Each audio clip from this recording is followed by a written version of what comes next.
Hi, welcome to mind all minds. So ఇక్కడ ఇప్పుడు మామూలుగా మనం బయట చూస్తుంటాం, ఏదైనా కూడా ఒక మార్కెట్లో ఒక ప్రోడక్ట్ కానీ ఏదైనా వచ్చినప్పుడు అది ఒక స్పెషల్ థింగ్ అని దాని మీద ఉంటుంది అనమాట. ఫర్ ఎగ్జాంపుల్ ఇప్పుడు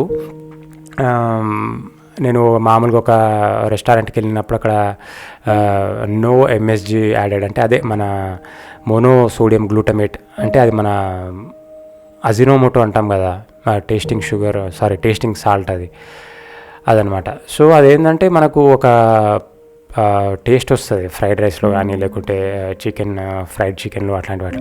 సో ఇక్కడ పాయింట్ ఏంటంటే నో ఎంఎస్జీ అని ఉందన్నమాట అక్కడ ఆ రెస్టారెంట్. సో అది చూసే వాళ్ళకి అనిపిస్తుంటే అర్రే ఇదేదో సమ్ వెరైటీ. అయితే వాస్తవానికి ఇప్పుడు ఈ అజినోమోటో అనేది ఒక కంపెనీ పేరు అని నేను తెలుసుకున్నాను అనమాట. యాక్చువల్గా ఆ ఎంఎస్జీని తయారు చేసిన కంపెనీ పేరు అజినోమోటో. బట్ చాలామంది అజినోమోటో అనడము దాన్ని అంటే ఆ కంపెనీ పేరునే ఆ బ్రాండ్ చేసేసారు అనమాట. సంథింగ్ లైక్ ఇప్పుడు జిరాక్స్ ఉంటుంది కదా, జిరాక్స్ కార్పొరేషన్ వాళ్ళు జిరాక్స్ మెషిన్ చేసినట్టు ఇప్పుడు దాన్ని జిరాక్స్ అంటారు అంతే, ఫోటో కాపీ బదులు. సో జిరాక్స్ కాపీ అన్నట్టు. సో ఇక్కడ పాయింట్ ఏంటంటే ఇప్పుడు నో ఎంఎస్జీ అని ఫర్ ఎగ్జాంపుల్ ఆ రెస్టారెంట్లో రాసినప్పుడు మనం చూసేవాళ్ళు ఏమనుకుంటారు, ఇదేదో సమ్ వెరైటీ ఉంది ఇందులో అని అనుకుంటాం. అట్లనే ఇప్పుడు చాలా చోట్ల కూడా మార్కెట్ని ఎట్లా చేయాలి అనుకున్నప్పుడు అందులో ఇప్పుడు వీట్ అనే చోట నో మైదా అని రాయడము, లేకుంటే నో ప్రిజర్వేటివ్స్ అని రాయడము, లేకుంటే ఇంకేదైనా సో స్పెషల్గా ఇక్కడ ఏం తేవాలి అనేది. వాస్తవానికి అసలు అందులో అది లేదు అన్నంత మాత్రాన దాంతో ఉపయోగం అంటే దాంతో పెద్ద మనకు లాభం ఏముండదు. కానీ ఏంటంటే ఏదో అట్రాక్ట్ చేయాలని. అయితే ఇప్పుడు టేస్టింగ్ సాల్ట్ ఎంఎస్జీ అనుకున్నాం కదా, సో ఎంఎస్జీ వల్ల పెద్ద అంటే దానివల్ల చాలా బ్యాడ్ చేసిరు, కానీ తగు మోతాదులో యూజ్ చేస్తే పెద్దగా దానివల్ల అంటే సైడ్ ఎఫెక్ట్స్ అయితే ఏమి ఉండవు. అంటే నేను కూడా యూజ్ చేస్తూనే ఉంటాను, ఎందుకంటే ఇప్పుడు చాలా ఉంటాయి. మనం అట్లా అనుకుంటే ప్రతిదానికి ఒక లోపం తీయచ్చు. అట్లా కాకుండా ఏదైనా ఒక మినిమం క్వాంటిటీ తోటి చేస్తుంటే మన బాడీ కూడా అడ్జస్ట్ అయిపోతుంది. మన బాడీ అంత వీక్ ఏం కాదు. సో ఫస్ట్ ఆఫ్ ఆల్ మన బాడీకి అన్నిటి అడ్జస్ట్ చేసుకునే గుణం ఉంటుంది. సో దానికి తగ్గట్టు మనం డోసేజ్ ఇస్తుంటే డెఫినెట్గా అది పోతుంటుంది అనమాట, అది అడ్జస్ట్ అవుతుంటుంది. So coming to the point ఏంటంటే ఇక్కడ సో కొత్త మార్కెటింగ్ ఏదైనా స్ట్రాటజీ చేయాలి అంటే, మార్కెటింగ్ అనే కాదు, ఇక్కడ నేను బిజినెస్ గురించి మాట్లాడట్లేను, బట్ ఏదైనా ఒకటి చేయాలనుకున్నప్పుడు ఏదైనా ఒక చిన్న ఒక క్వాలిటీని ఒక హైలైట్ చేసి మాట్లాడడం అనమాట. ఇప్పుడు అందులో ఎంఎస్జీ లేదన్నట్టే ఇంకో దాంట్లో ఇంకోటి. సో ఇవన్నీ ఏంటంటే మనకు అది లేదా అంటే ఇంతకుముందు దాంట్లో ఇది యూజ్ చేసేవాళ్ళ, అంతే కదా. ఇప్పుడు అందులో అది ఉంది కాబట్టి అది బ్యాడ్ ఏమో, వీళ్ళు కొత్తగా తెచ్చిరు అది లేకుండా కాబట్టి సో ఇట్స్ గుడ్. ఇప్పుడు మామూలుగా పామ్ ఆయిల్ లేదు ఇందులో, ఓన్లీ గ్రౌండ్ నట్ ఆయిల్ అంటే ఇప్పుడు గ్రౌండ్ నట్ ఆయిల్లో కూడా ఫ్యాట్ పర్సెంట్ అనేది ఉంటుంది ఖచ్చితంగా. పామ్ ఆయిల్ కూడా వాస్తవానికి మంచిదే, ఎందుకంటే నాకు తెలిసినంతవరకు అయితే. ఎందుకంటే అదొక సోర్స్ అనమాట, పామ్ ఆయిల్ అనేది ఒక సోర్స్, పామ్ ట్రీస్ నుండి రావడము అట్లా. ఇవి గ్రౌండ్ నట్ అంటే సో ఒక్కొక్క దాంట్లో శాచురేటెడ్ ఫ్యాటీ యాసిడ్స్ వేరే వేరే లెవెల్స్లో ఉండొచ్చు వాటి న్యూట్రిషనల్ వాల్యూ, బట్ అదంతా పామ్ ఆయిల్ అనేది అంత వేస్ట్ ఏం కాదు సో నాకు తెలిసినంత వరకు.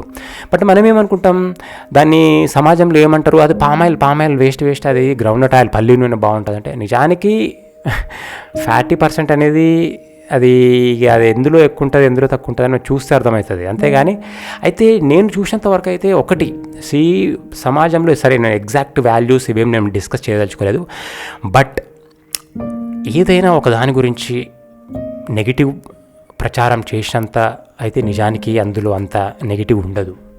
అది ఏంటంటే అదేదో మనము కొత్తగా చేయాలి, ఇప్పుడు చూసి ఏదో దాని గురించి మంచితనమే బోరు కొట్టేసి ఏదో చేయాలని అనుకుంటాం కదా, అట్లాంటప్పుడు దాని గురించి ఏదో చెప్పాలి చేయాలి అని మనుషుల మెంటాలిటీ. ఇక ఏదైనా ఒకటి కొత్తది తీసుకురావాలి మార్కెట్లో కానీ, లేకుంటే ఏదైనా కొత్త ఇంట్రడక్షన్ ఎవరి గురించి అని చెప్పాలప్పుడు అతనికి అది ఆ గుణం లేదు, ఇతనికి ఈ గుణం లేదు అని చెప్పి వాళ్ళ గురించి మనం గొప్పలు చెప్తూ ఉంటాం అనమాట. అదేవిధంగా ప్రోడక్ట్ గురించి అందులో ఇది లేదని. సో ఇక్కడ ఏంటంటే ఏదైనా ఒక దాన్ని హైలైట్ చేయాలంటే, ఒక వ్యక్తి కావచ్చు, ప్రోడక్ట్ కావచ్చు, ఏదైనా ఒక క్వాలిటీని హైలైట్ చేయాలంటే ఖచ్చితంగా ఏదో ఒక చిన్న పాయింట్ని తేవాలి, అప్పుడే దాని వైపు అటెన్షన్ అనేది ఉంటుంది అనేది what I mean to say. So అటెన్షన్ని గ్రాప్ చేయాలంటే డెఫినెట్గా ఏదో ఒక అంటే మనము అది ఎట్లా అంటే ఒక్కొక్కసారి అది నిజం కావచ్చు, అంటే వాళ్ళు చెప్పే పాయింట్. కానీ ఒక్కొక్కసారి ఏదో అది లేకపోయినా ఏదో అటెన్షన్ గ్రాప్ చేయాలి కాబట్టి ఒక మాయ మాట చెప్పైనా సరే మనము ఎదుటి ఒక వస్తువు గురించి కానీ ఒక వ్యక్తుల గురించి కానీ చెప్పాల్సి వస్తుంది అనమాట. సో ఇవన్నీ ఏంటంటే ఇక అది నిజమా మరి అది మాయ మాటలా ఎట్లా అనేది అది ప్రాక్టికల్గా చూసి అది యూసేజ్ కానీ స్టడీ చేస్తుంటే ఏదైనా అర్థమవుతుంటుంది. సో ఫైనల్గా నేను చెప్పేది ఏంటంటే మంచిగా ఉన్నా ఏదున్నా కూడా ఒకదాని మించి ఒకటి తేవాలి, ఒకదాని మించి ఒకటి చెప్పాలంటే ఖచ్చితంగా ఇంకొక దాన్ని ఖచ్చితంగా డిగ్రేడ్ చేసినప్పుడే ఒకటి హైలైట్ అవుతుంది.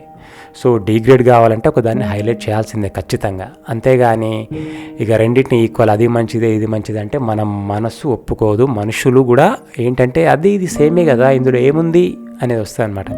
కాబట్టి తప్పనిసరి పరిస్థితి అయినా కూడా డిగ్రేడ్ చేయాల్సి వస్తుంది ఏదైనా కూడా. సో మరి అది ఎంతవరకు అవసరమా అంటే అది ఎందుకంటే ఇప్పుడు ఏదైనా చేయాలి బిజినెస్ అన్నప్పుడు అది తప్పదు, చెప్పరు, ఎవరినే మనలేము. మరి వాళ్ళెందుకు డిగ్రేడ్ చేస్తున్నారు వీళ్ళకెందుకు అది అంటే అవుట్ ఆఫ్ నెసెసిటీ అనుకోవాలి అదంతే. సో మనం అట్లాంటి వ్యాపారంలో పోము, లేకుంటే అది చెయ్యము. సో ఎవరి గురించి ఏం చెప్పం కాబట్టి మనకు అవసరం రాకపోవచ్చు. బట్ చేస్తున్న వాళ్ళని కూడా మనం తప్పు అనలేము, ఎందుకంటే తప్పదు, అట్లా చేయాల్సిందే. So that's the thing. ఇక్కడ ఫైనల్గా నేను చెప్పేది ఏంటంటే అదే ఏదైనా క్వాలిటీ చెప్పాలంటే ఒక దాన్ని డిగ్రేడ్ చేయాలి, నెంబర్ 1. రెండోది మనకు చూస్తూ ఏదైనా బోర్ కొడుతుంది కాబట్టి దాని గురించి వెంటనే దాని గురించి నెగిటివ్ మాట్లాడడం స్టార్ట్ చేస్తుంటాం. అది ఆ నోట్ ఈ నోట్ చేరి మొత్తం ఫైనల్గా నెగిటివ్ అయిపోతుంటుంది. సో ఇట్లా నడుస్తుంటాం అన్నమాట లైఫ్ అనేది. ఇక అట్లా ఎగుడు దిగుడు అట్లా నడుస్తుంటుంది. So nothing more to grasp ఏం లేదు ఇందులో వీడియోలో. But it's just my expression of all these things. So thanks for listening. Thank you.